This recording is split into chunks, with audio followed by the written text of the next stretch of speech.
Uždaroji akcinė bendrovė Plungės Lagūna.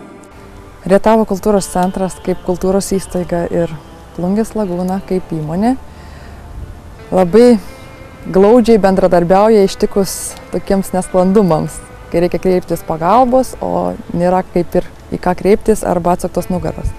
Tai mums labai gelbsti kolektyvams bendradarbiaujant, dalyvaujant kitų kultūros centrų ir kitose miesto šventėse.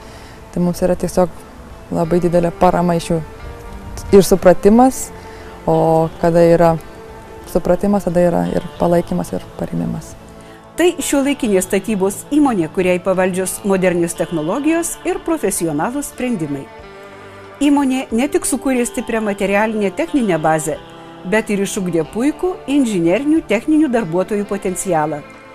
Plungės Lagūna stato ir modernizuoja, renovuoja pastatus, hidrotechninius įrenginius, atnaujina ir įrengia naujus inžinerinius tinklus, nuotekų valyklas, kloja vamzdynus betranšėjomis technologijomis, tiesia ir prižiūri kelius, tvarko viešąsias erdves, restauruoja paminklus.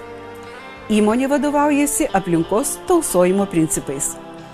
Uždaroji akcinė bendrovė Plungės Lagūna ne kartą pelnė Lietuvos pramonininkų asociacijos skiriamą sėkmingai dirbančios įmonės nominaciją.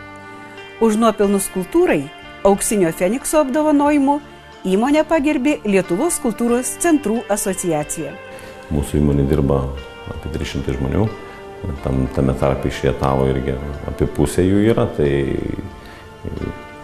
kai žmogus gerai pailsi, gerai patenkinami jo tik kultūriniai poreikiai, yra renginiai, yra viskas, tada geriau ir darbai sekasi, tai bet kokiu atveju stengiamės, kad bendradarbiauti su pačiu Rietavo tom organizacijom, kad vyktų veikla ir kad būtų pilnai patenkinta tie visi troškimai ir norai.